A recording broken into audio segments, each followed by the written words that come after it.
Show me better, you can tell me. Smooth, Dwight. Great show, guys. And thanks for lunch. This guy right here is the legendary Larry Bird. This is literally the man who swept Michael Jordan twice in the NBA playoffs. Sheesh, guys. Now that's something impressive to put on a resume. Anyway, I'll admit it.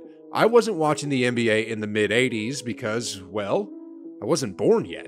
But I was curious, very curious, as to how good Larry Bird actually was and what his contemporaries were saying about him when he was dominating the NBA world.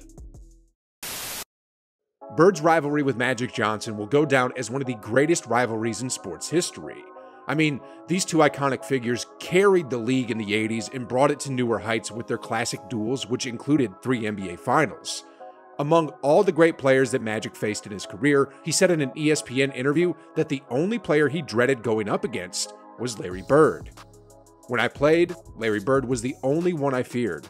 A lot of black guys always ask me, did Larry Bird really play that good? I said Larry Bird is so good that it's frightening. In fact, Magic even shared a crazy story where Bird destroyed him mentally, just to emphasize a point. DJ is coming down with the ball, and he passed the ball to Larry in the corner. So as DJ passed it to Larry, my first job was to stop you first, right? Now I gotta go out and close Larry Bird up. So as I'm running out to Larry Bird, he's trash talking me. I don't know why you're running out here. Who says that in the middle of a game? He said, I'm gonna wait till you get one step away from me, and I'm gonna shoot it right in your face. True story. So I got one step away, and he shot it, all net, 3-pointer good.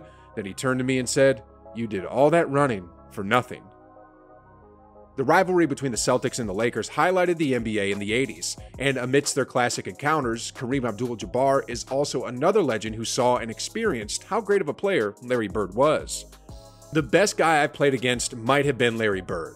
People don't appreciate Larry Bird enough. They think he is a chubby white guy, but he would wear us down. The muscle that is in between his ears was the best because he made 3 points, assisted, rebounded, and had steals. He was always in the right place at the right time. He is, without a doubt, one of the best players I've ever played against. Anyway, Dominique Wilkins was also recognized as one of the formidable rivals of Bird in the 80s. Back in his rookie season, Wilkins told in detail during an interview what went down when he shared the court with Larry Bird for the very first time. One of the first times I ever played against him, I went out for the opening tip, and I went to shake his hand. He just stood there and looked at me stone-faced, with his hands behind his back. I was like, whoa. Then we were getting ready for the tip, and he says to me, you don't belong in this league, Holmes. I couldn't believe it, but it happened so fast, I didn't know what to think.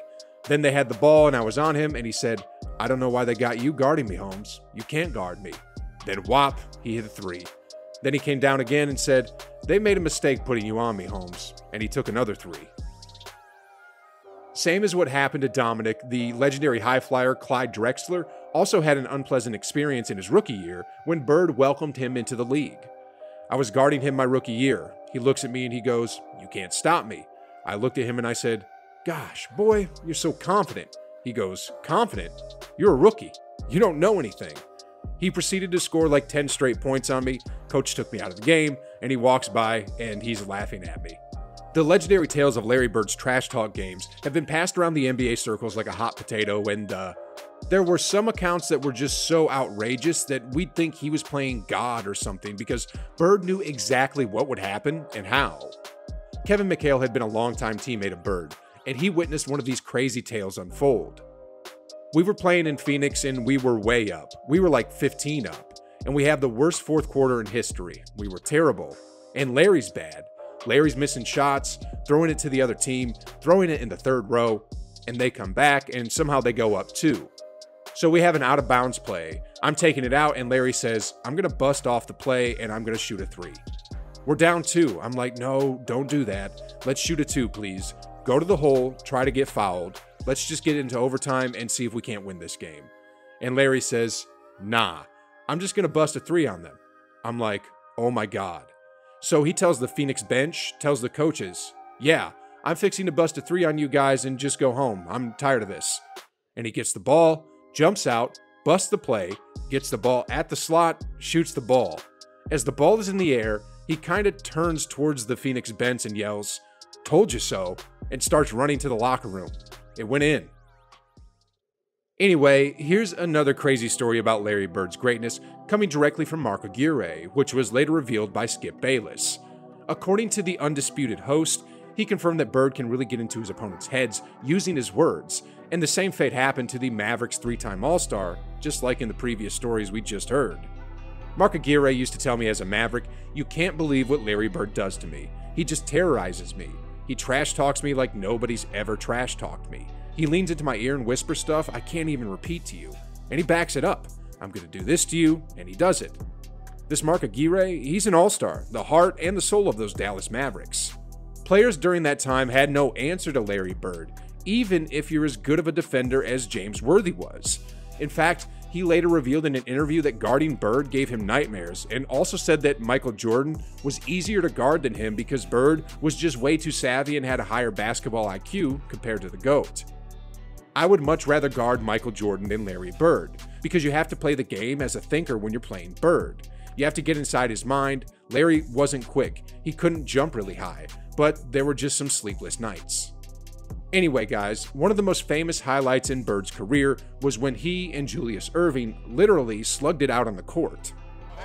Yeah, and look at Jay hitting Bird as he's being held from behind.